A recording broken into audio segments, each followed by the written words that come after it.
Two. Hey, Stefan. Thanks for accepting to do this. So I call these talks Bagatelle conversation, and you were invited to the first one.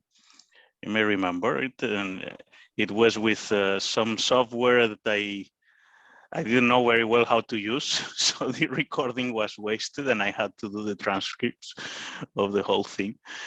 And anyway, I was doing too much talking also, so it was not something that probably was worth sharing. You're being too modest. Huh? Well, anyway, it was more than 1 year ago, and here we are again. And I thought that you just had some splendid weather in Finland, right? You told me yesterday you had 28 degrees. That is more than I have here in Ibiza. Oh, no way, man. Was it better than Ibiza? Really? We had 28 degrees yesterday. 28, yep. Not 27 yesterday, 28 before that. And now it's dropping fast. So I enjoyed the first 2 days. So that's why we had to postpone. I totally understand. This talk. Don't worry. Yeah, I was talking to my friends because I sent them a message. Yeah, I sent them a message that okay, enjoy this, guys. They had luck this year that the Finnish summer fall on a long weekend. So maybe we have the same luck next year. Hopefully, it's maybe if climate change is for real, who knows? Let me ask you about like your family background, you know, because I'm a bit curious. Sure. Mean, I know that you come from Germany, you are living in Finland. I think that there is some family connection with Serbia. It sounds complicated. I have an easy line for that. My mother is Finnish, my father Yugoslavish, and I was born in Germany. So there you have it. And for the first 10 years, I lived in Germany. So it's my mother tongue. It's my second mother tongue. And we moved to Finland. That's how it goes. Unfortunately, I used to speak Yugoslavian too, or Serbian, or whatever you want to call it nowadays, Serbo-Croatish. And but when we moved to Finland, I learned Finnish and forgot that. So that's the only thing that I kind of regret. Oh, so it's like the hard drive could not handle 4 languages. Really? It's a limited capacity. What do I... Okay, I'm just seeing having some issues with the connection. Stint in Switzerland for 4 or 5 years. Yeah. Well, that I wanted to ask you about that. Where was that? Because I saw in your book that these characters, Reto and Urs, right? And yeah. And they you make a note at the end that these were the first offshore comic strips. Yes. So did it started there? Are they real people? If you go to Switzerland, you can't not meet anybody, guys who are not called Urs or Reto. It's like half the population, the male population, are Urs or Reto. I had an Urs, a couple of Urses and a Reto at the place that I worked in, Sagara. It was actually, at the time, it was the oldest private bank in Switzerland, Privatbank BGD. And they had like 200 employees when I started in 2005 there. I left 2008. And it grew, and then something happened with tax evasions in the US and they got swallowed by a bigger bank. And but anyway, yeah, that's it's an interesting case because the whole strip actually started, my comic strip Offshore actually started from a book called Treasure Island, which is about tax evasion. And then I kind of they had very, very interesting stories there. And I thought, okay, maybe do something in that sense, because there are no there were no cartoon strips that actually cover money or investing per se, or tax evasion. And I thought maybe this could be a niche, you know. Mm. It's a small niche. It's a small niche, so not that many interested paying Well, customers for that. it's a small niche, but you know, this guy I told you that I did a presentation to his kids called Shane Parrish, right? So he was Yeah. he does a blog, and I don't know exactly what his themes are because I didn't follow him that much, but he has like a pretty big niche talking about handling personal finance. I think he's a Charlie Munger kind of fan or something like that. You know, he's also a bit into Taleb, and apparently, well, this is a guy, because he has a lot of following among Wall Street guys. You know, he manages to whatever he's selling, that I don't know what he's selling. Definitely not coffee mugs.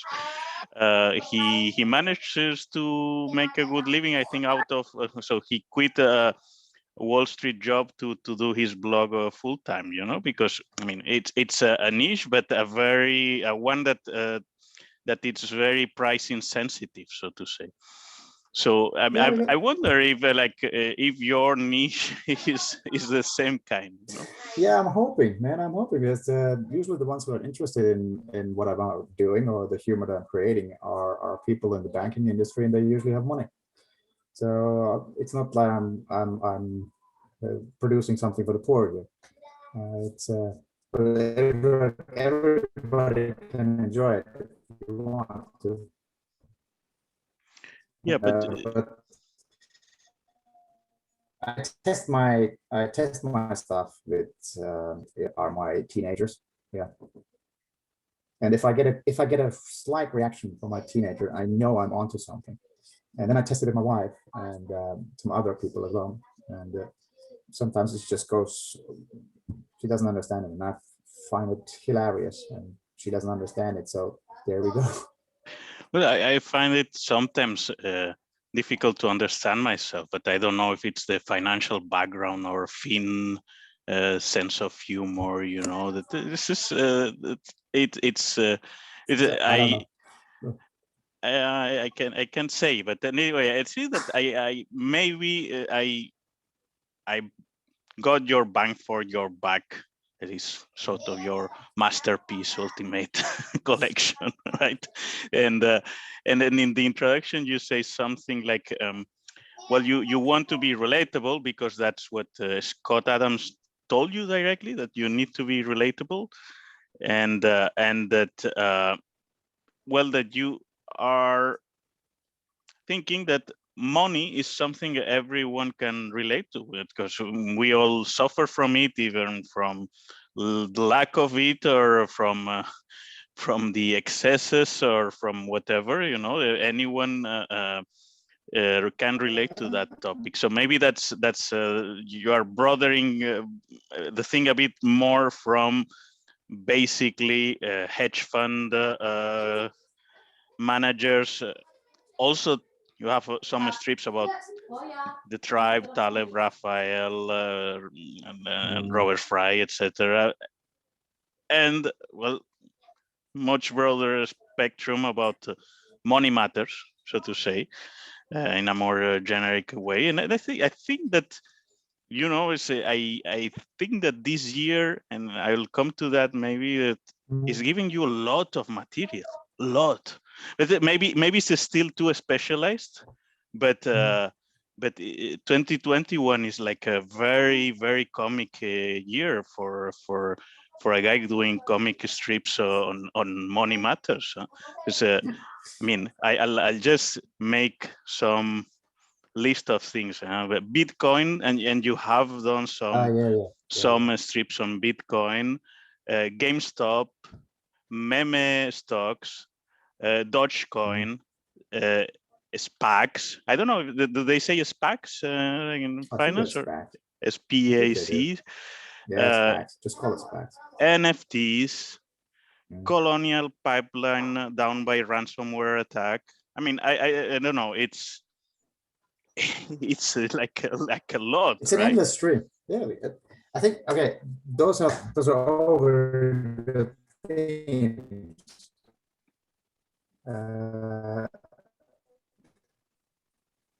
thing with niche, because it started as a tax evasion thing, now it's kind of going into the hedge fund thing that's actually investing, and then it's going more into how people confuse ego or luck with skill, and it's always when something good happens that they think, okay, das habe ich gemacht, that's what I did, right? And then if it's something bad happened, then it was just a 6 Sigma event or 20 Sigma event or whatever you want to call it, without realizing that these things actually happen way too frequently to be just bad luck. And I like to pinpoint this aspect, and I think there's a lot of emotion in money, and like you said, direction, so that people can really relate to it. And I think I'm getting there, but I still have I'm a family man with 3 kids and a wife, day job, limited time. So whenever I see something, I write it down, and then I make a strip out of it, and trying to steer it more to this direction. This is the thing. Are you by yourself? Like you own your own company, or you are working for some other company? How does it? I mean, Yeah. You are an employee. I work actually for Nordea. That's the biggest bank in Scandinavia, and I work up in Oulu, which is 600 kilometers north from Helsinki, and like 250,000 people live here. Nice size city, not too big, not small. And I work as a chief private banker, so I have my own clients, and I contact them. I keep whenever they have some issues regarding their financial stuff, I try to help them out, and try to get new clients and that sort of thing. Yeah, this is that. I watched this because I watched this. Yeah. No, sorry. I think my internet connection there's a slight lag. Yeah. Yeah. Let me see. But anyway, I watched these private bankers at Privatbank Wegelin, and I saw that they had a fairly cushy job. Once they acquired their clients, once they got their trust and they saw that you actually handled their stuff and their money well. It's an easy job. Lots of time to think about money matters, and but the thing is with the private banking is to acquire that clientele, that takes time and effort. But once you have it, it's basically maintenance. Well, that's the other thing. Are you working remotely right now? I do, not all the time though.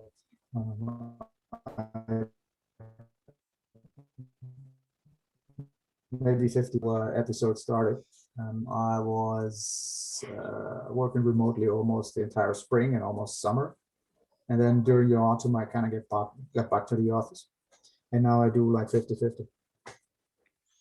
Today I was at the office. Yeah.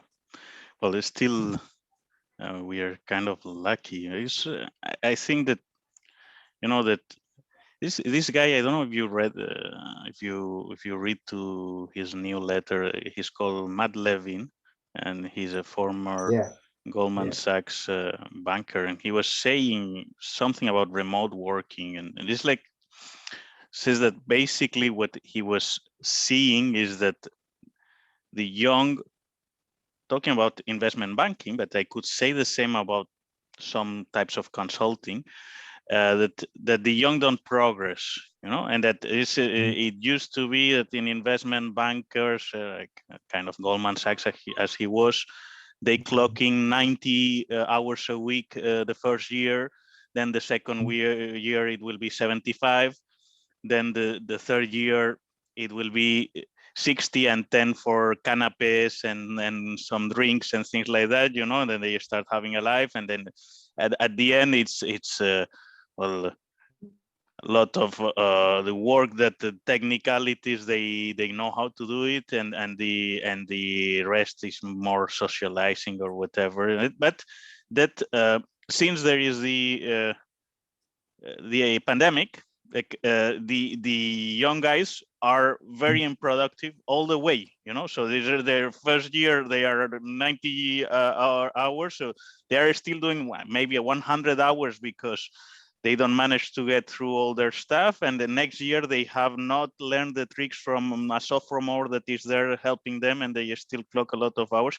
I think that there is a very good observation on his, and also that it's lucky for us that you know, that we are not on the start of our careers, you know, and we don't need to get, we are a bit ahead of the curve, so we can do remote work easily without paying this price on our productivity going down or not progressing adequately. Yeah, that's actually a good point.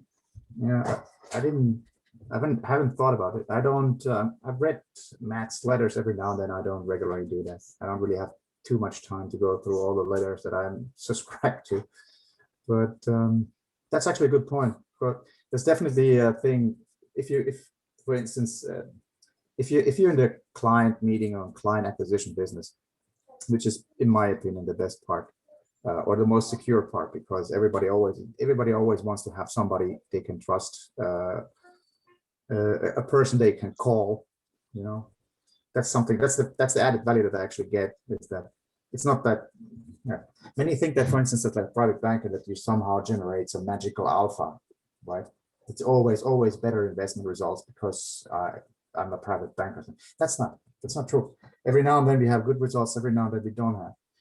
Basically, what I try to do is get better results than they do if they did it on their own. For instance, build their portfolios up so that they don't blow up. You would think that makes sense. That it's very simple and an obvious thing to do. That clients build for themselves, and there's definitely some blow up risks there. But in order to get clients, back to the original thing, in order to get clients, you actually have to meet them, and that's difficult if you have to work remotely.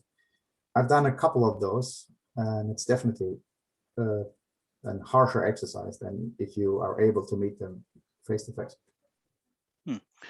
Yeah, I wonder also, you know, if your work as a cartoonist, you know, is sorry if I will reference him a lot, Matt Levin, but it's just that I read his newsletters since recently quite regularly, and it's the insider of the industry that gives me the more clues of how it works, and it's just one of the best reference I have available.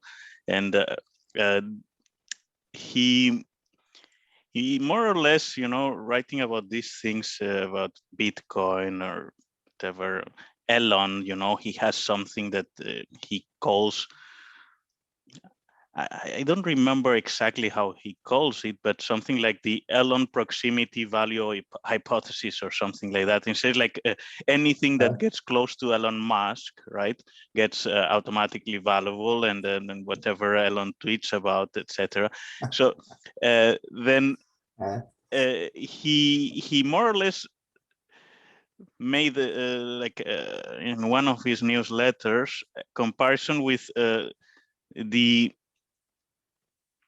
CEO of Volkswagen tweeting that you know, that they will rename Volkswagen as Volkswagen Volts, like for the electric cars, and the stock went up, you know, and then they say that it was a joke, you know, and it's like, actually, you know, it seems that everyone is, I mean, maybe being like a mega influencer kind of Elon Musk, it will need what CEOs need to be in the future, a bit more like influencers, and you know, is a bit less like cold-blooded technical analysts or whatever, and that's what people are expecting right now. You know, I don't know. Yeah, I have my own opinions about leadership. You know, I have no idea if people really want that. I think it's more entertaining for sure. I just what I usually do is, for instance, when I analyze a stock, whether it's cheap or expensive, and decide to make a buy recommendation or sell recommendation or whatever. Sometimes the talk goes to management or leadership, and I tell my clients this as well. I'm really not interested in the CEO unless it's Jesus himself, right? So if it's him, then fine. Then this company has probably a good future. But otherwise, it's just humans doing human stuff. And if there would be one best way to manage or lead, you probably have just one. But if you Google after management leadership in Amazon, you get thousands and thousands of books that tells you all you need to know about this stuff. This the thing I was thinking, you know, that you are getting a quite large Twitter following, you know, and maybe you will become like a considerable influencer. And this is that it has already happened to you, that you get customer through Twitter, or not yet? It's the best way. It's the best way. Private banking customers, not directly, nobody said, but my clients actually enjoy them, and I've only got positive feedback.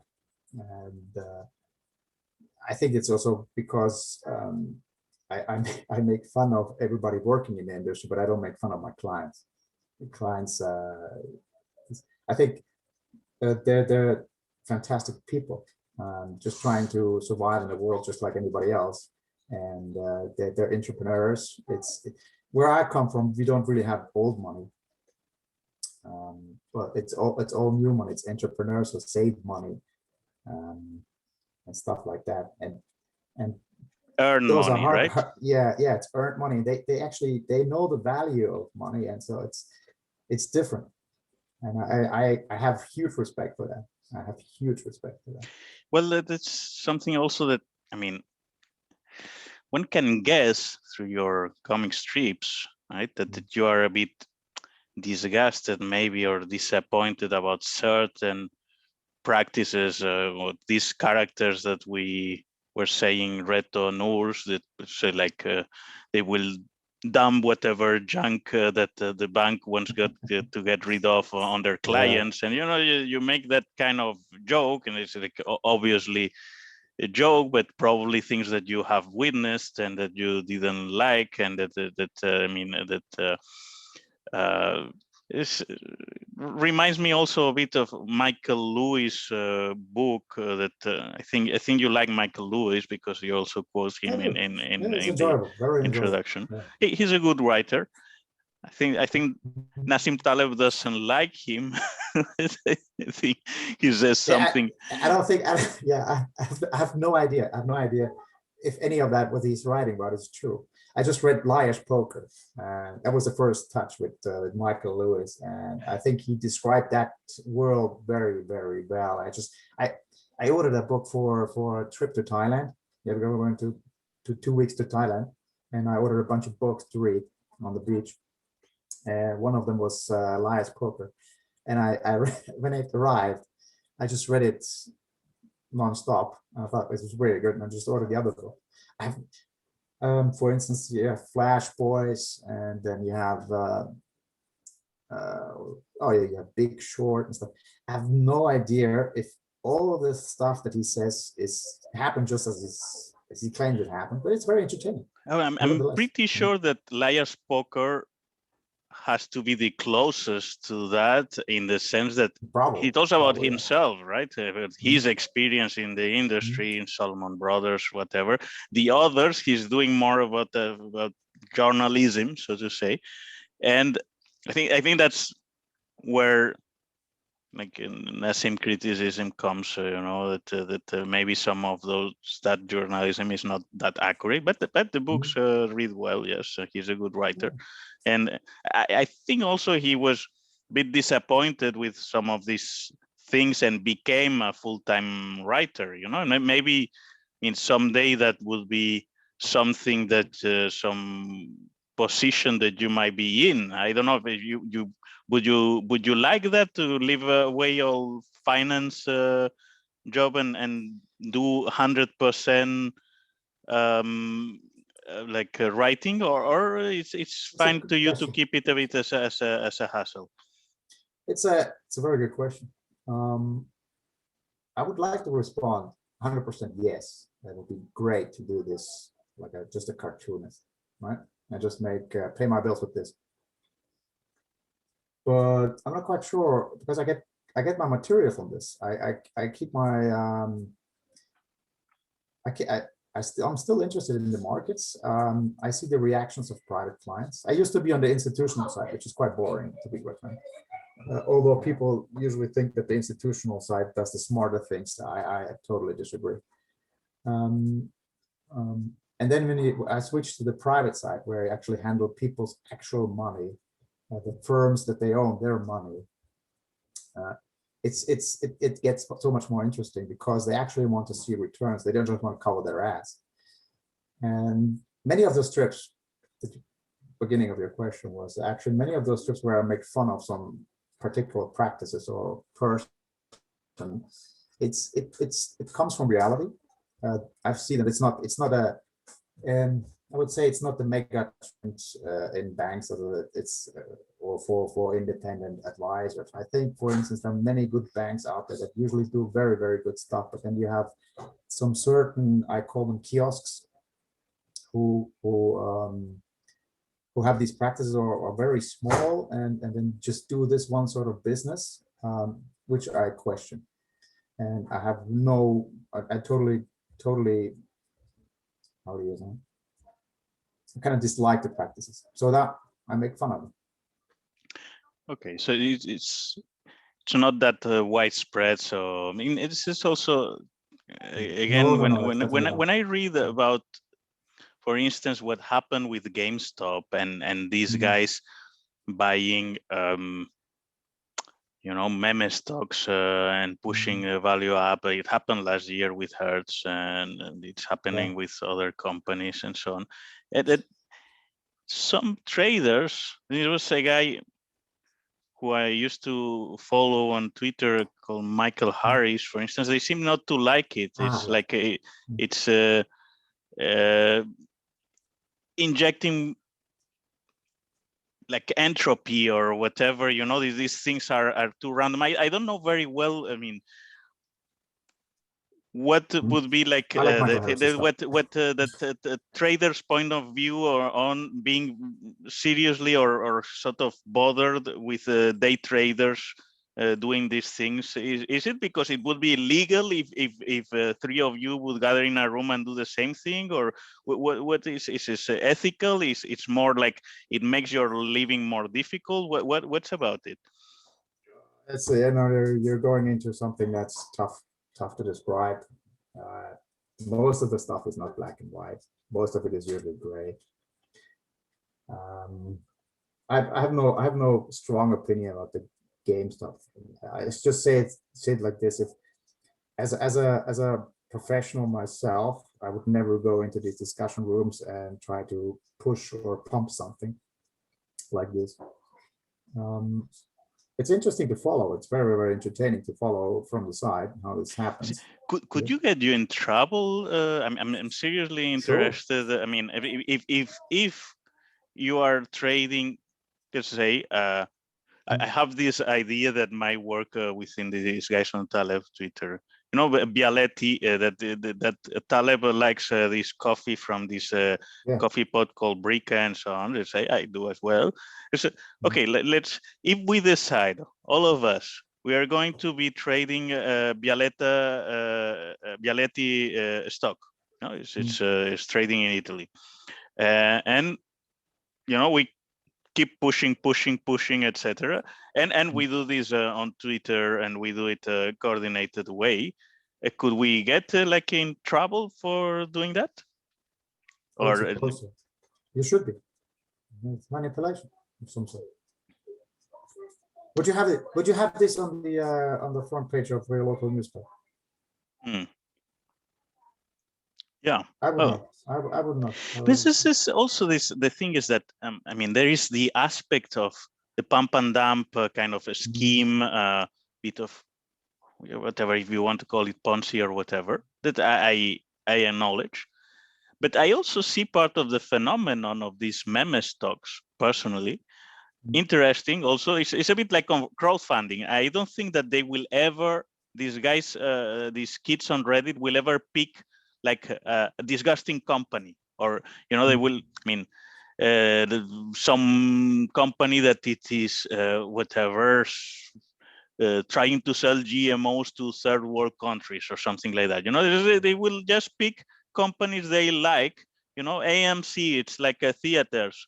I like going to my AMC theater, or I like renting games on my GameStop outlet or whatever, and there is a bit like, they put like some easing of financing on companies that are virtuous in the sense that they bring joy to some people. And it's like market absorbing something that like is emotional and that used not to be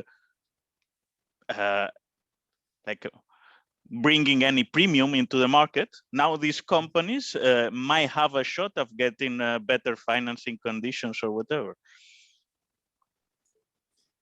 Yeah, that's a different thing. So if you're a fan of some company that does a good thing or has a good product or service that they provide, and you kind of want to just advertise that's a different thing. Of course, you can have an opinion.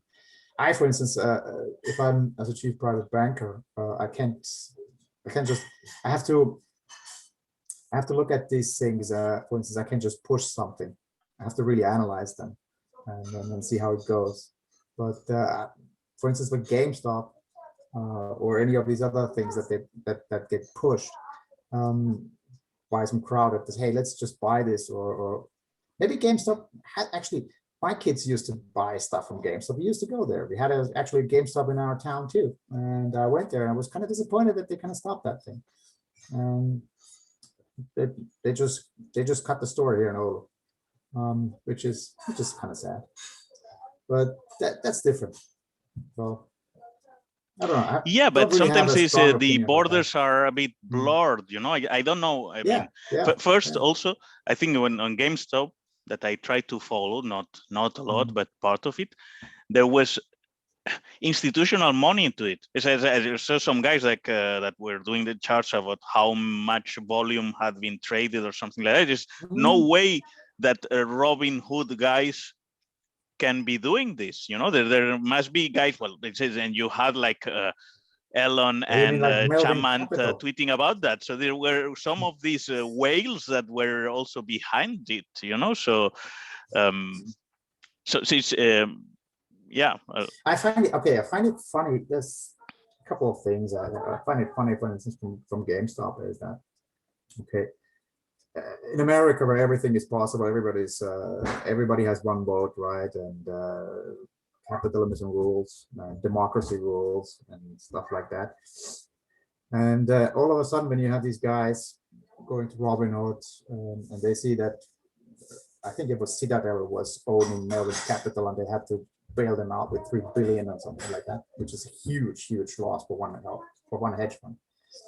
Then all of a sudden, the rules don't apply anymore. So it's I find it funny that Robinhood then was kind of pressured to.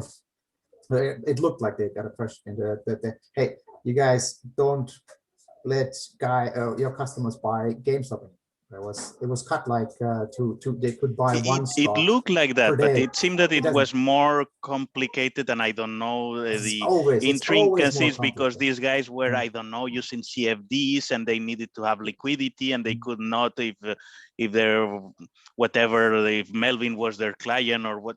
I don't know. I don't really know. It's just not wanting to get technical, but it looked like what you are saying, you know, that it seems when the guys on Reddit forum see that that some guys are too much leverage on some position and they can take advantage of that, then the system somehow tries to prevent that that from happening. And this is also the thing that, you know, that this story was a bit counterintuitive, because normally we say these guys who do these pump and dump schemes are like lazy, stupid, and emotional. And in this case, it was like the hedge funds who were like pumping too much money, so to say, in a short position. They were lazy. They were making easy money without assessing appropriately the risk, and then they got, you know, so well, it was definitely a very good story, you know. It's a good story, and it's fun to watch. By it, for instance, that you have a stock that's a 100% short, and then somebody is trying to squeeze you. And like Nassim always says, if there's a situation where you can be squeezed, then you will be squeezed, and that was happened. This was, but I find it just really, really annoying that, for instance, that you all of a sudden then have these, in my sense, unfair methods. But like you said, it's probably more complicated than I just painted a picture of. But there's also one thing, for instance, there was this one, I think it was in the Norwegian electricity market. No, that was a different story. It was some guys here in Scandinavia anyway, they figured out a way that there was an algorithm doing some trades in a certain way. I think it was in the Stockholm stock exchange. And then they figured out, okay, let's take advantage of this. And they kind of made a counter algorithm that took advantage of that other algorithm. And they really made money with that. But those guys with the original algorithm, they went back to the stock exchange or someone and said, hey, this is unfair. This is really unfair. And they canceled all those orders. And I find, what's up with that? So if you get all kinds of weird stuff in finance, and I love this weird stuff. I try to pinpoint it in my comics, and because there's lots of emotion. If wherever you have lots of emotion, you have lots of material for humorous stuff. Well, in Bitcoin, you have done some on Bitcoin. Huh? Yeah, but I think that you don't touch it, right? For no. It's toxic material thing. I think you see it as potentially or not. It's hard to make fun of because it's funny already. I tried, you know, it's like, I'm not a big crypto fan. First of all, because I don't understand it, not that much. I try to, but it's hard to make fun of because it keeps going up, right? And I'm telling you, it's maybe for real, right? Maybe it's for real. Maybe it's for real. I don't know. Yeah. Again, I will quote Matt Levin. He says that some traders like crypto, and I mean, in some of these groups, there are some of them that not name them, but we know them, and he says something like crypto is like reinventing finance, and it's like, you know, if you are a trader and you know things like contango and arbitrage and what these things mean, you have a large pool of, I would say, suckers. This is my word there, you know, not Matt Levin's, who don't know about these things, and there are a lot of business opportunities out there. So it's hard for some of these guys not to love crypto, because they can just apply things that, I don't know, in commodities market are like, it's very difficult to get an edge. It's much easier to get an edge in Bitcoin with where these future markets or whatever are just being developed. Yeah, we can talk crypto, but for instance, nobody has so far explained crypto to me so that I understand. Well, maybe there is nothing to it. That's the other thing. But on the other hand, also, I don't need to understand everything just to see that. The green lumber fallacy, right? Yeah, exactly. The guy who was trading this is, for those who haven't read Taleb or that book, that is How I Lost $1 Million. There is this anecdote of a guy who was a very successful lumber trader, and there is another guy who is also a lumber trader who knows everything about lumber. And but he gets into some complex positions, thinking he can read the market and the future and so on. And he ended up losing $1 million of his own money. And another guy who is trading lumber, and he doesn't even know that when he's trading green lumber futures, green lumber stands for lumber that it is like a freshly cut. It's not a painted green, you know. So, and the guy who is successful is the guy who doesn't know what green lumber is and who thinks that it is lumber painted green. So, but that's the thing. But is it also like, it may be the case, but it's also like, I ask myself that question because I've been trading Bitcoin for the past year or so, even a bit more, and making money out of it. And now I'm just starting. It keeps going up. It keeps going up. Any idiot can make money out of it. Like if you started in 2018 as I did, you know, I've not traded much, but just as an experiment. But it just kept going and kept going, right? And it's like, you know, and that at the end, I always knew that I don't understand crypto well. I told to Ricardo Perez Marco, who understands it, and even after the talk, I was not under the impression that I understand it very well. But that was my peak crypto moment. Okay, because I thought that maybe I have some understanding, but it's at the end I say like, okay, I think I understand some of this stuff, but. And I don't need to understand it all, but it's just that, you know, because I've made some money easily, and that I just want to keep money easily, I'm nudging or myself into believing that I understand it when actually the fundamentals are a bit thinner. I don't know. Yeah. I usually when I think that I understand something, I just try to remind myself that I'm not that smart. So.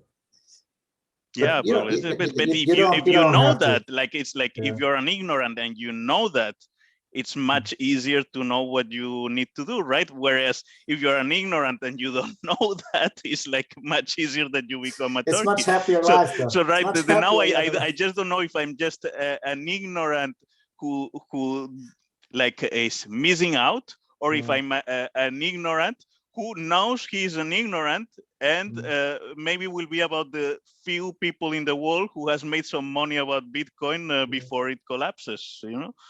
I don't know. As long as you never put yourself in a situation where you can lose a lot, right? Or everything, which would be a lot, but you know. The one thing also that you don't need to understand, but you kind of see that it's real, is, for instance, then you have the non-fungible tokens, right? That's an interesting topic. Well, that's an interesting topic. What do you think about that? I think it's great. I think it's fantastic. But of course, because I do cartoons and I actually want to sell NFTs. So maybe you will burn them and do non-fungible tokens. I would, to be quite frank, I would have done it months ago. But as an employee for a big bank, there are some trading restrictions, and for instance, non-fungible tokens. At the moment, well, it keeps changing, but at the moment, there's no way around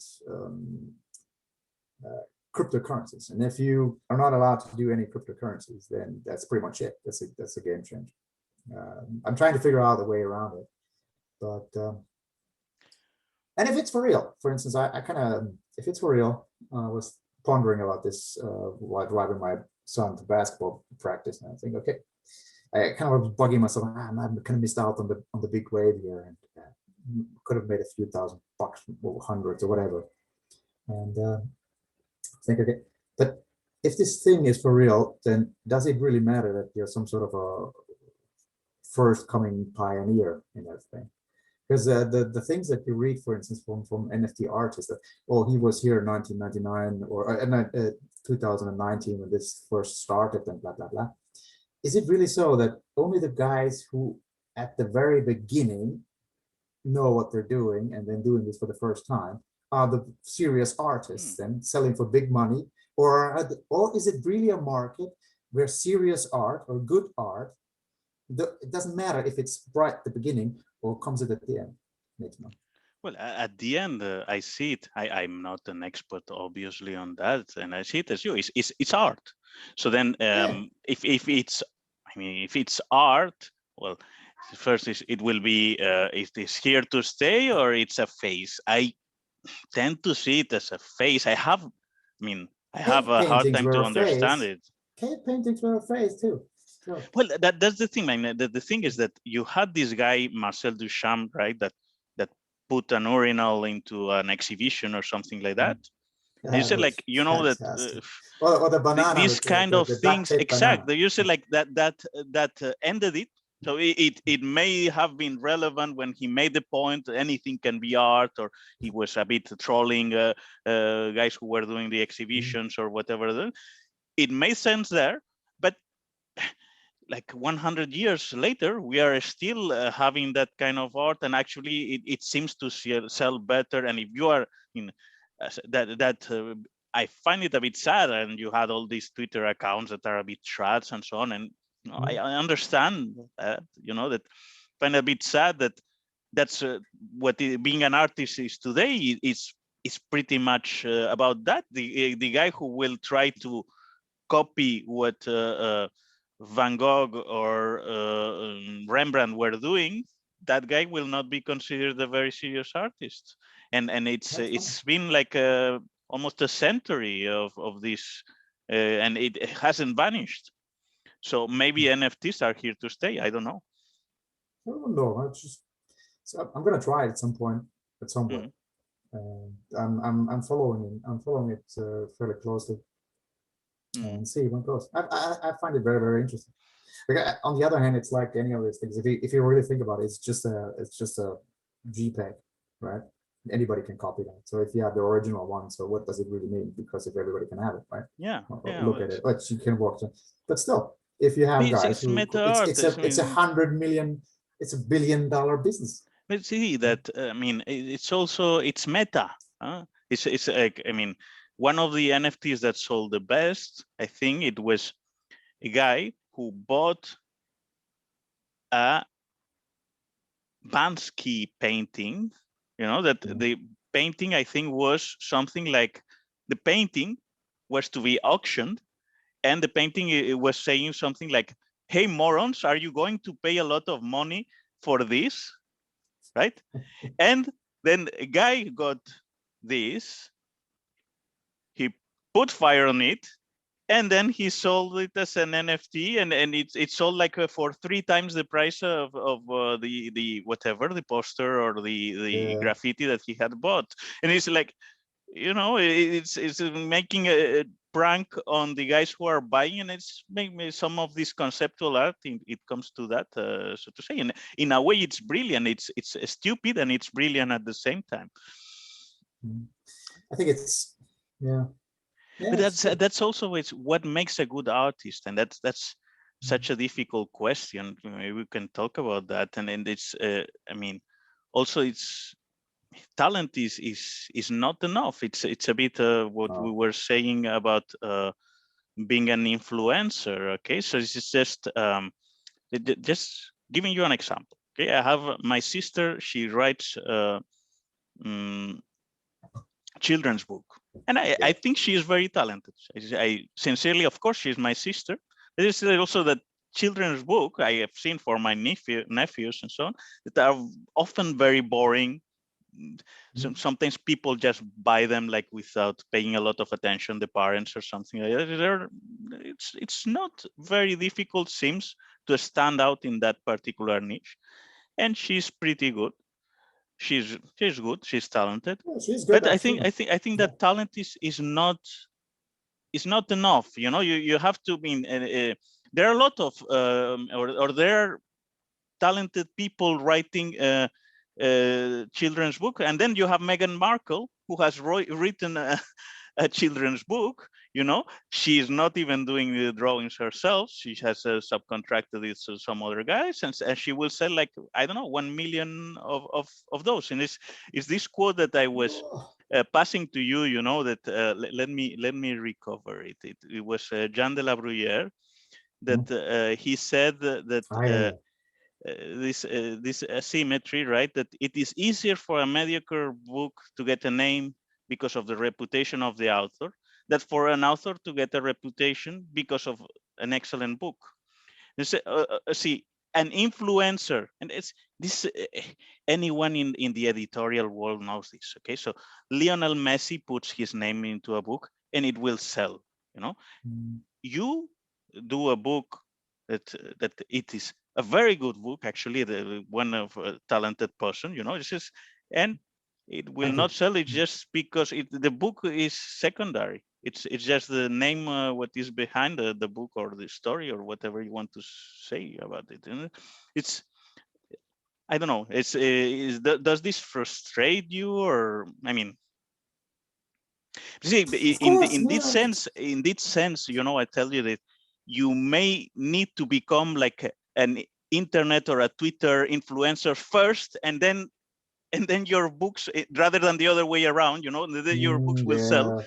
rather than selling, expecting that Okay. because you do good books, they will. How do you become a Twitter or Well, influencer? That that's sounds the really thing, but boring. I don't it's like to for do some boring guys it's stuff. easy. For some Yes, guys it's easy. yes, of course. I see people who It's, do that, but yeah. for me, I just do it because I enjoy to do it. And okay, if this doesn't lead to anything, for instance, offshore doesn't lead to anything, it pays a little bit of the bills, but it's not a major income source of income. Uh, but it's fun, right? Hmm. It's fun, Yeah. and as long as it's fun, I will keep doing it. Yeah. Well, And that's the once thing. it If stops, well, if yeah. you get very successful, I'm just I mean, if you got commissioned by a major fin newspaper to do a daily one or something like that, and you had to put a lot of time into that, maybe it would be less fun. I'm pretty sure I'm like pretty it's sure a it will be. human nature. I'm pretty sure. I'm pretty sure it will be. That's also one of the things that, for instance, people agree that okay, okay, it would be just so great if my hobby would be my job, but then it would be your job, right? So maybe the fun Well, would but be sucked out also, I of it. mean, there are jobs and there are jobs, you know, and that's the thing also that, I mean, guys who I are enjoy my job, for instance, as a Hollywood banker. celebrities, you know, Mm, this is Meghan Markle. Meghan Markle, mm, she was not even an A-list, but she was an actress and she had a TV show.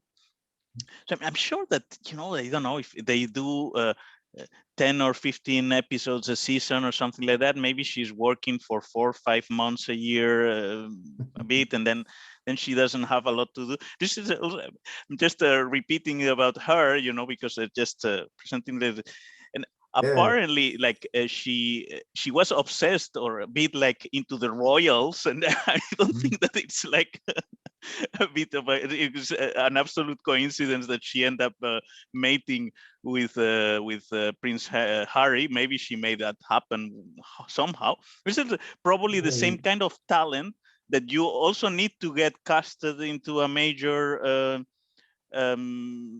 Hollywood show, you know, or just like, I don't know, some sort of charisma or something, you know, that if you have it and you have a slight brink of talent, you know, then you are unstoppable. I say this.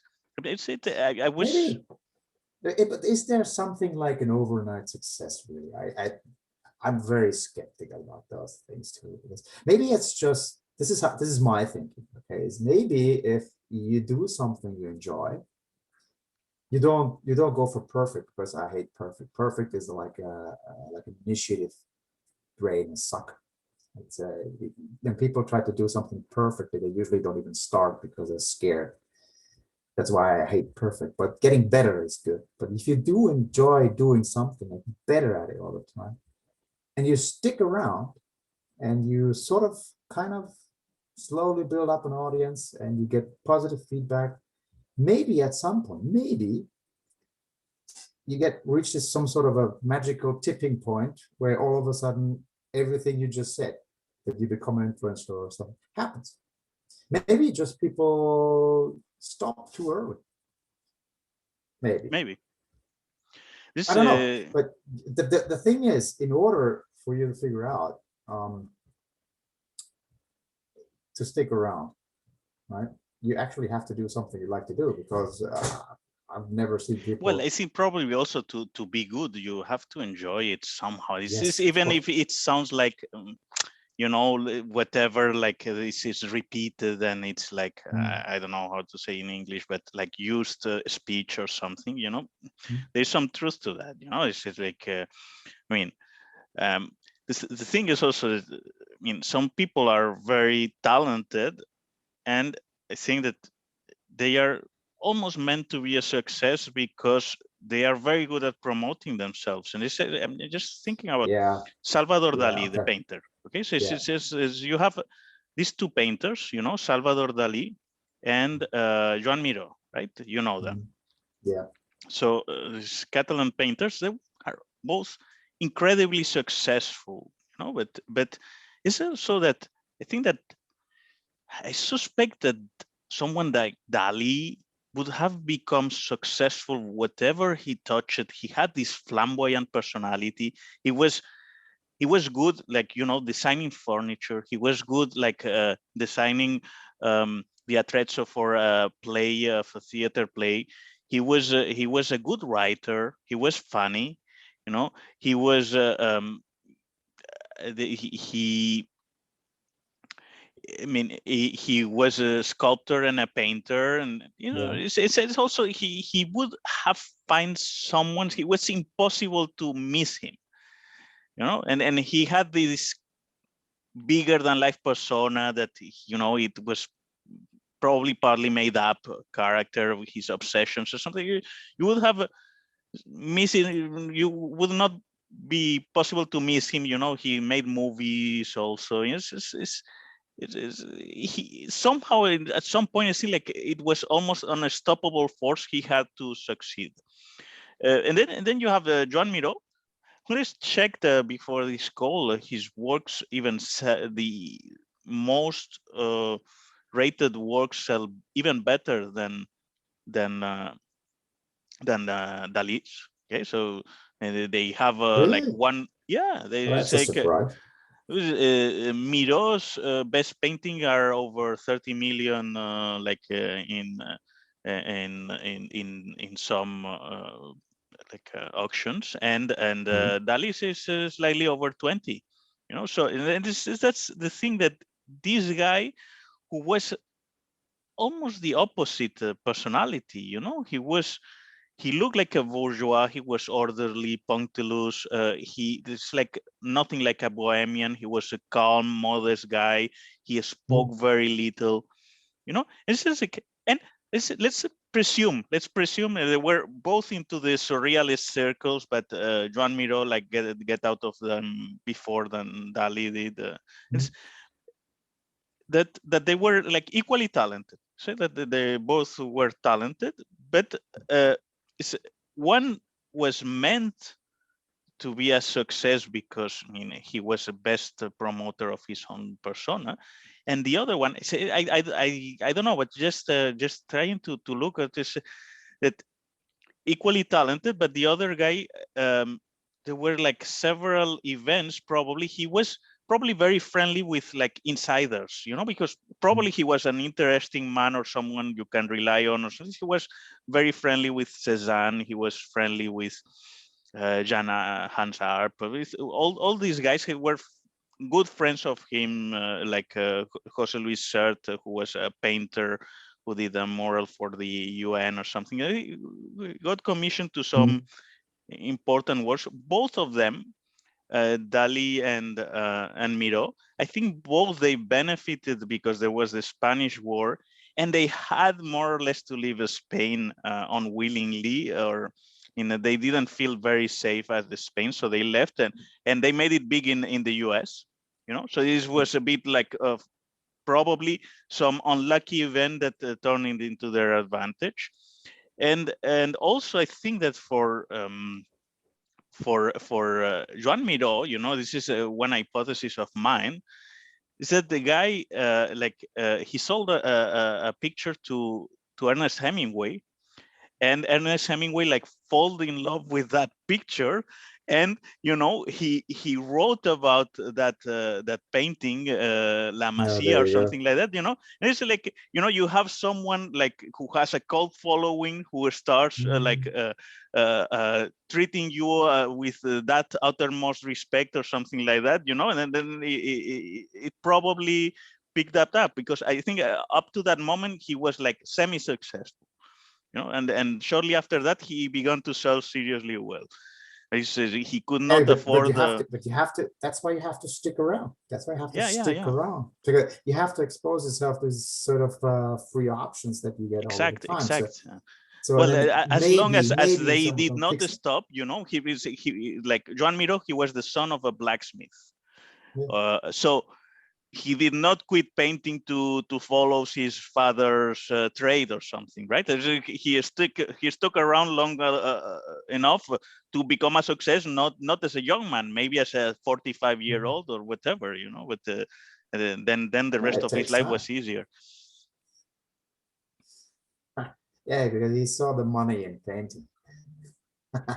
So, Yeah, but but anyway, I this think is, let's say, I art read it in from. general. That there is like random elements to it, and there are some that are less random, and it's like in life as well. This is, you see, well, and it also is. We are talking about these two guys who were successful, both of them, and it's so they were both talented in a way. They were both talented, but you will see also painters that are talented and then they don't make it, and you just don't know very well They why. don't make the 99% of all those guys don't make it. Yeah. The same thing with the venture capital things. You got great ideas. You always have great ideas because nobody sells or makes any sells a company or pitches a company with a shitty idea, right? Now, Mm. except of course if you have dog coin or scammed or something like that, which obviously now also sells, but still, uh, you always have a good idea, but 99% still don't make it. Well, you But see, I is it a created a deterrent? company. Is it a deterrent? No. Is it a I deterrent not created to a try? company, Yeah. and it's also this several things that they just first that also in this and again, Matt Levin also writes about these things, Yeah.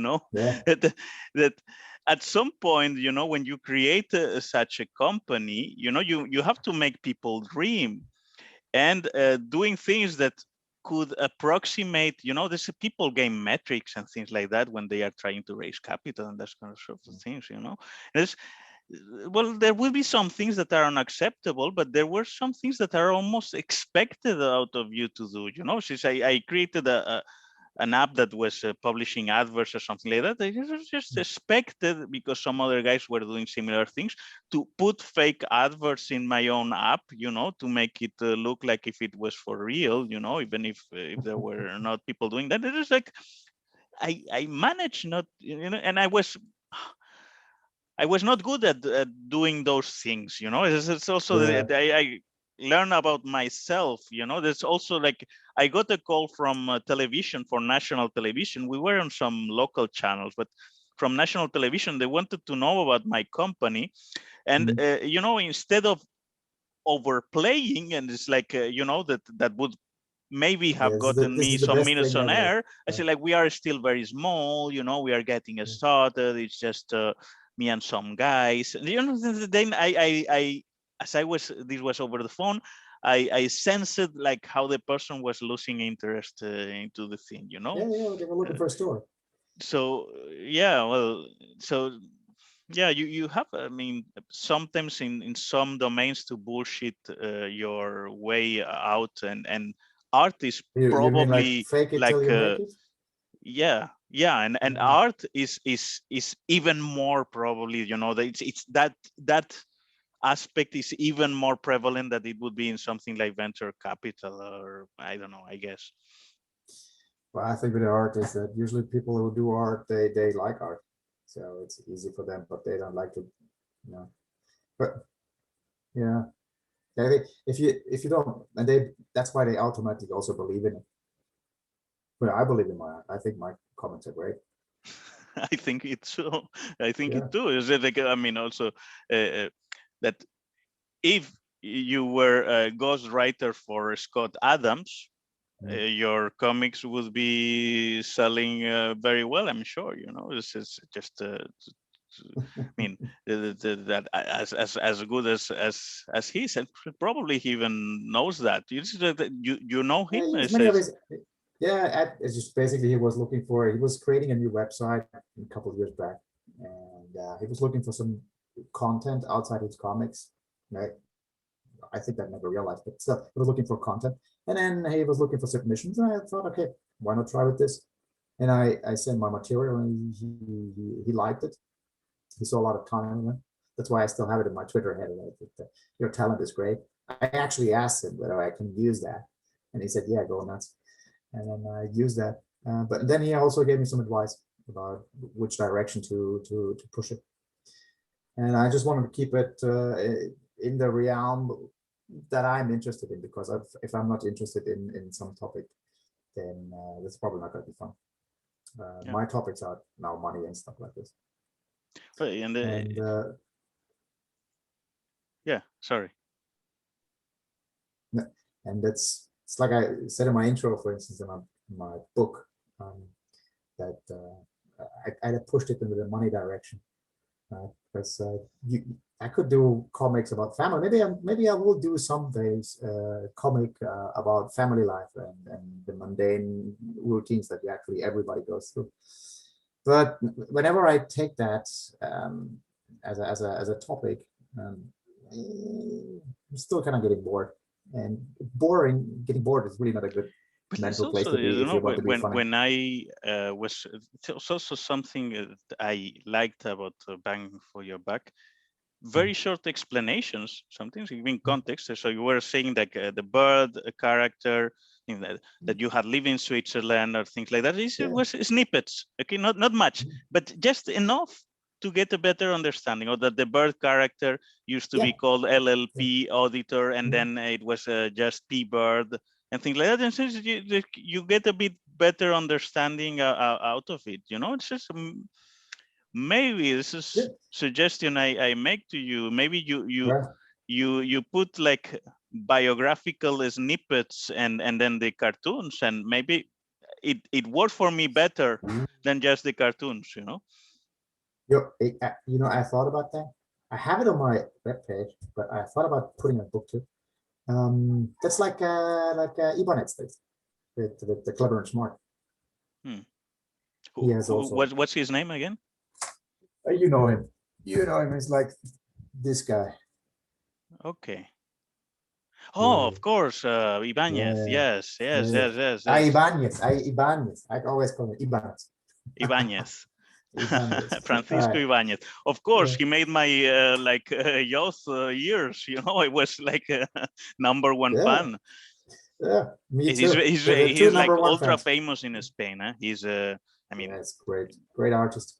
Read him a lot when I was a kid. Laughed out loud. It was very fun.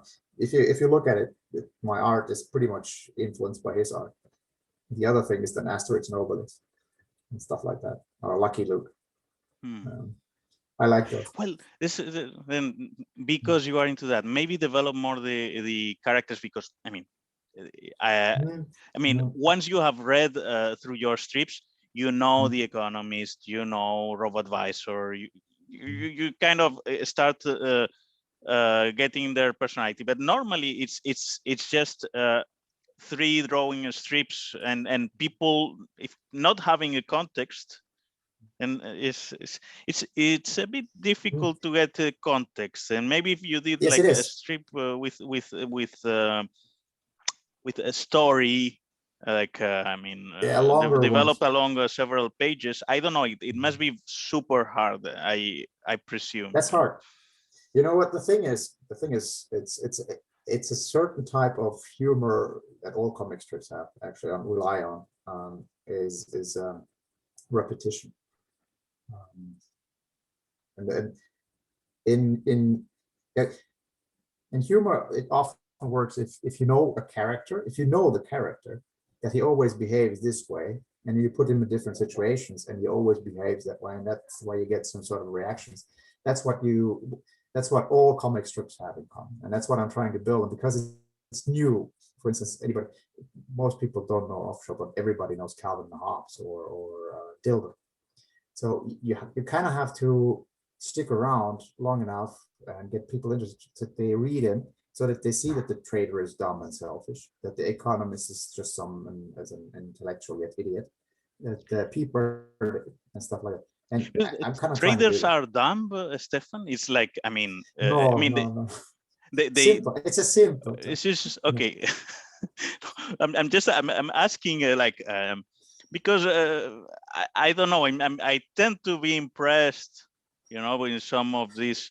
I mean, maybe can just for those who don't know, Stefan and we both attended Real World Risk Institute, this seminar that Taleb gives, and there have been some WhatsApp groups popping up after that, alumni of those seminars.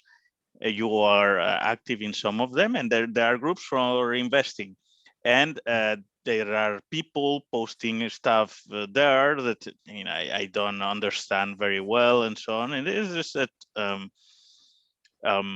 anyway, they sound smart to me as a non-finance person. Are traders dumb, or there are like the lot of stupid among traders is the same as along any other demographic that you can think of?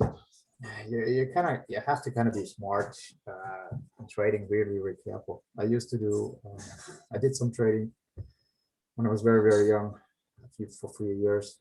It's tough because you don't have to, you just don't have to blow up. The not blowing up is difficult because usually to make money, you have to concentrate your bets. That's what most do when they follow some sort of a trend, and then they make a lot of money. But you can see that if this changes, that they're going to lose a lot of money, and that's what usually then happens. So you have to be quite smart. I just created a trader because there are the smartest guys. If they make it, they're year after year after year, they're still trading. And then you have, but they don't really. Most of the time, they don't look like somebody who ever read a book. Well, that's the thing. And then you have these guys who blow up, who look so fucking sophisticated. If Bitcoin ended up being a Ponzi or something like that, none of us knows this. And it ended up being something like that, you will have people that have millions of followers and so on, that that just just recover their all the tweets, and they will sound very dumb, right? And these guys are right now ultra successful, right? So sometimes being very dumb can have outside returns versus people who are doing like more ordinary, boring stuff, like buying a steel in the market, or like a steel companies, steel manufacturing companies, is that sort of thing. This is less glamorous stuff, but that is nothing safer. Sexy about that. Not sexy. But yeah, if you want to be really, really, but the guys that you usually read about in the news on papers are really, really successful. To be really, really successful, you have to be on the extremes. To be on the extremes, you have to concentrate your bets. So, for instance, if some guy believes in Bitcoin and puts everything he owns in Bitcoin and borrows against whatever he owns and put more in Bitcoin, and Bitcoin goes up, he's looking very, very successful. But you have other guys, the 99%, who did the same thing for something else that just blew up. Right? You don't hear about those guys. Yeah. But if you don't want to blow up, you can't really concentrate everything you have in something and hope that it goes up, because eventually you will blow up. Yeah, absolutely. But the guy, that's difficult. The guy who makes it at the moment, who's really, really successful in the extreme, everything he says sounds smart. Yeah, until it doesn't. You get like an aura. And this is also this, I think that among the very successful people, there will be some that were like very lucky, and some that were that are very talented and were only mildly lucky, so to say. So and it's not very easy to sort them out. No. You know, it's just, Especially in investing. In investing, you have the problem with feedback. But to learn, you need to get feedback. For instance, you can make the right decision now, and your investment goes down. Did you get feedback? Did you do the wrong thing? No. You get feedback later. Right? mm-hmm. It's frustrating sometimes, all the time. Just question from Twitter. What is commonly misunderstood about creators' relationship with their creation? Like in your case, it will be comic, right? This is from Davao. I read that. That was actually a good question. I thought about that for a while. And, but one thing that came to mind is that, for instance, for me as a comic writer, the characters that I created, for instance, like Reto and Orson, I started with that. And then we had LLP auditor that was to be an auditor for a limited liability partnership, which in itself, the limited liability partnership is a crazy idea. But, you know, for tax evasion and purposes, it's great. I don't know. For instance, the one thing I noticed is that when I create a character, I have no way to knowing with certainty where it's going to develop, which one's going to be successful, how it's going to act, for instance, after 10 strips or 20 strips or 100 strips. Right? Which is your more successful character, now that you mention? I think it's the Economist. Economist, huh? It is the one who always gets me. Somehow laughing about Economist it works very well. I don't know. I think it's because he looks like people know Economist, and then it's often he's often teaching something. Everybody has gone through some sort of a teacher, right? And then it's also endearing how he always believes in everything he does, and then all of a sudden he sees that it doesn't. Yeah. Still well, kind of keeps his you say we can relate easily. It's like we have had a teacher that might be like living in not the real world or whatever, and other ways we see economists on television lecturing people and things like that. You know, as hedge funds managers, you know, we don't know that animal that well. You know, it's people not in finance. Yeah. So although it's getting bigger, people nowadays, after all these GameStop stories and stuff like that, they know in capitals and well, that's the thing. Yes, you know that maybe you are very well positioned, and also because if this democratize or something, you know, and it's sort of, I mean, that's part of the drive of this also is like everyone is not everyone, but a lot of people are becoming day traders.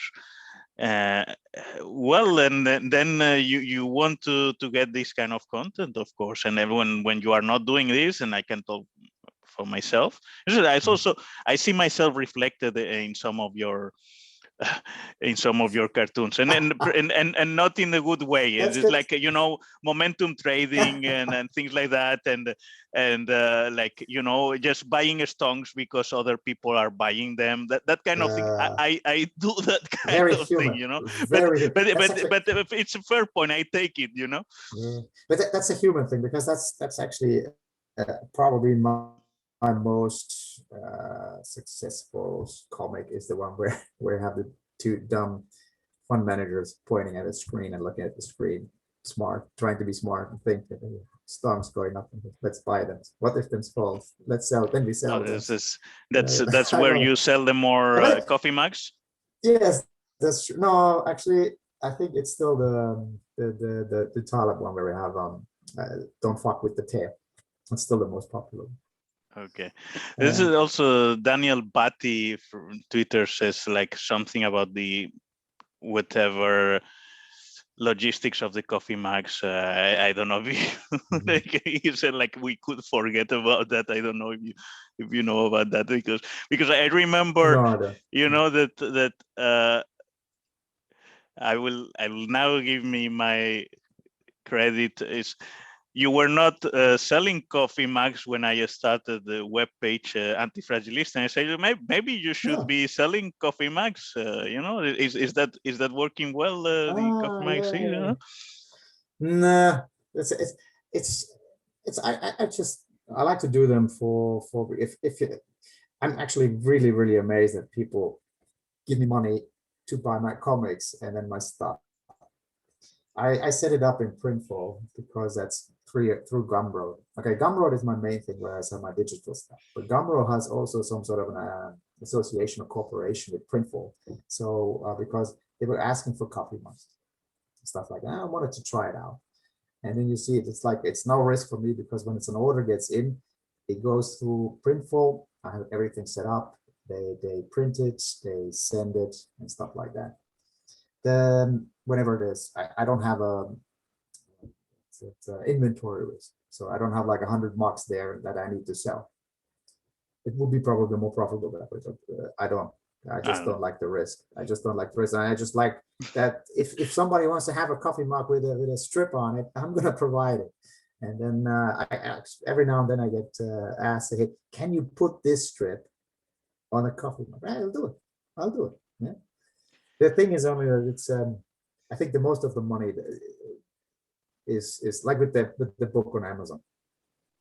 The pricing is so that if you don't want to carry any inventory risk, 90% of the money goes to whoever is printing. Well, that the pricing part might be non-obvious, huh? because you're not very expensive. But I see some guys, and I sense that I sense that they are probably into something that that develop like maybe not very big following, but then they publish on Gumroad and they publish like $40 a piece or something like that, And if the followers are not very price sensitive, as we were saying, that may be like interesting.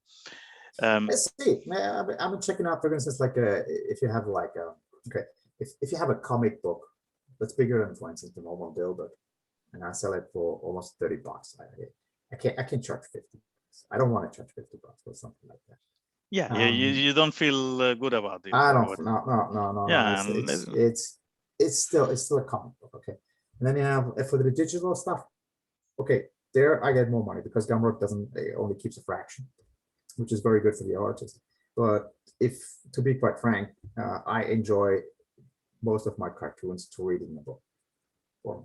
I do them on the internet. I buy digital stuff too, but it's still more fun if you have it physically. But then I went thinking about something like, for instance, because people have been asking, how do I do my stuff like that? Maybe make a smart video about how I do this and step by step, just do it, and then sell it as a sort of a course, for instance. Okay, then I'll probably charge more because it's time-consuming stuff, and I need to figure out how to do this. I think, yeah. By the way, Stefan, I also want to thank you. Cheers for your contribution to the Antifragilista, this project that I initiated. And it was like one of those like just ideas I throw in one of those WhatsApp groups. Cheers. And you were the only one to pick it up. We should do like a page of people into the Untitled or whatever, and just say like, yeah, I like it. Why not? And also some other people sort of got interested, but you were the only one that make like a contribution consistently until I sort of call it off. Now I run it just as a blog for publishing like links to these talks or whatever, so. But thank you so much. It was very fun collaboration, very cheap to me. Also, you were extraordinarily generous. So thanks so much. I really need to raise my prices. I really need to raise my prices. Wait, to anybody who's watching or listening to this, man, buy my stuff now, because as of next week or somewhere in the future, near future, we have You to will fork take over my way more advice money. to like charge $40 for any item or whatever. Yeah, I People do. are going, you can blame it on me. And But I like the idea because you're one of those guys who just goes and does stuff. Yeah, oh, and not too many people well, like that it's around. just And I have it was a long shot. outboards of like it's very sporadic. I'm like not doing anything like 90% of the time, but then 10% of the time, then I will actually try to do something. Yeah. Yeah, so it's yeah, exposure, and it's Yeah, and what this did is it what cost I you other than always time? like. When I was making this, you were saying before. This I made that company and I tried to pitch it to VCs, and I was not very successful at it because I think I was not having it. But it's just it's about the persistence part that you were saying when you are exposed in these domains that that have a tremendous upside.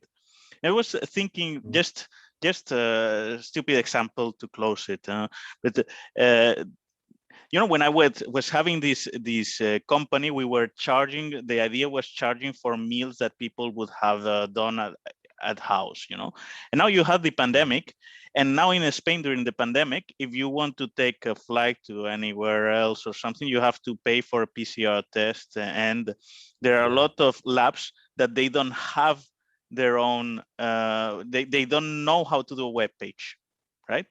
And this is like very easy. You just have to give like a time and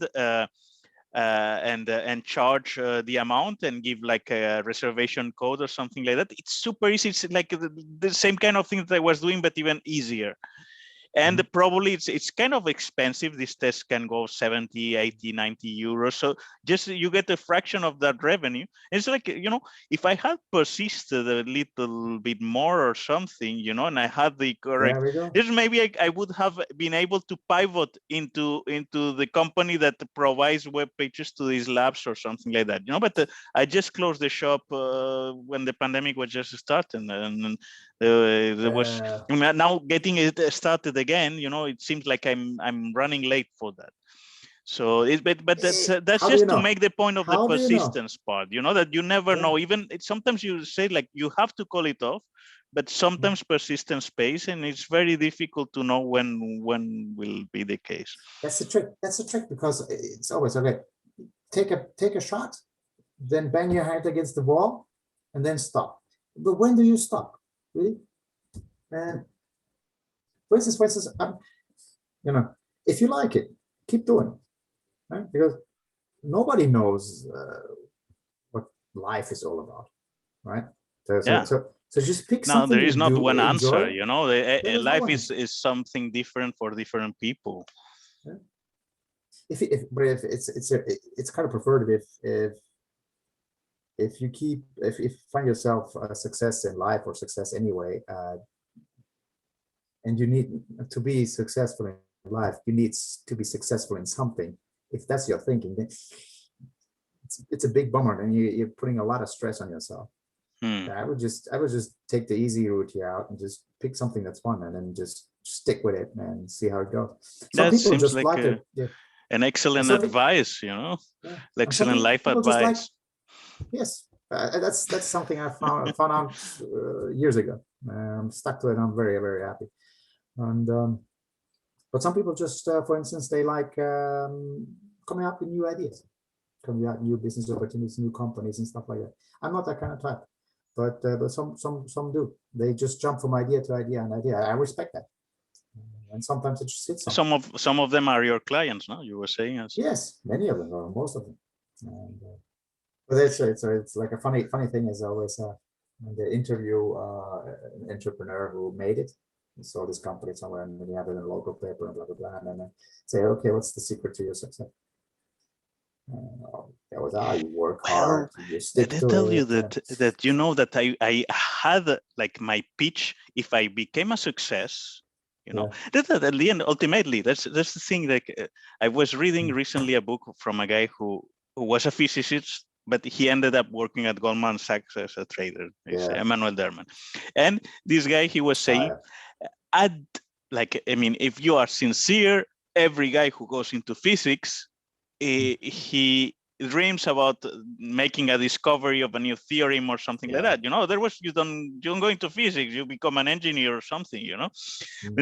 So this, at the end, I tell you, like, everyone who starts a business, so to say, dreams that that the business will work out. Even if, like in my case, you know that the odds are stacked against you, but you want to believe that you are going to be the one who is going to make it. And I had like the idea of what I was going to like, what would be my, you know, my kind of life advice if I made it. And it was like, you don't need to create your own company. You can have other people doing it, you know, just save 20% of your salary or whatever and hire an Indian developer, and you can build your company this way. Which, like, if I had made it, it would be like very bad advice, I would say, like, you know, but it would make sense because I would have made it like in a stupid manner, so to say, right? Yeah, because if it would be so easy, really, come on.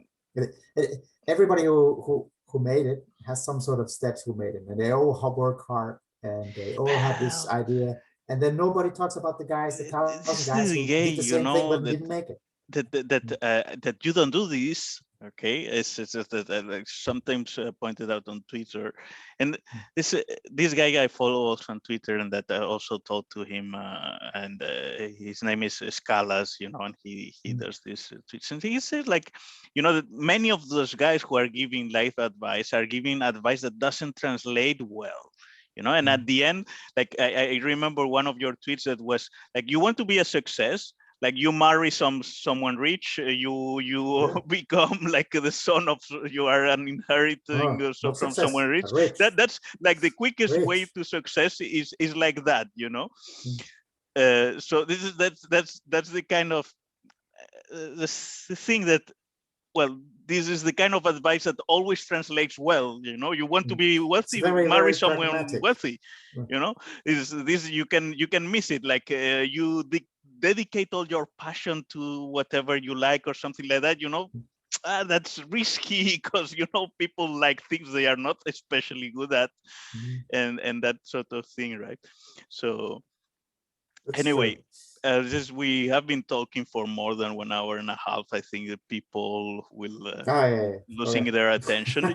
Just I always try to ask this question to people I talk to in this podcast, so to say. Book recommendation. You gave some, but maybe some that you especially would recommend. Well, yeah, good that you asked me beforehand. You have not planned for it? One book that I do. I actually have a few, but you know, I picked one. The one I'm currently reading is not the one I'm picking, but I'm going to mention it here. Is actually Salvador Dali's 50 Secrets to Some Painter Masterpieces. I just forgot it in the bathroom, so. But you if you Google it, you'll find it. It's very, very good. So I really enjoyed that. Can you repeat it? Can you repeat it? How should I Google it? It was. Let me have a. It was. Oh wait, just a second.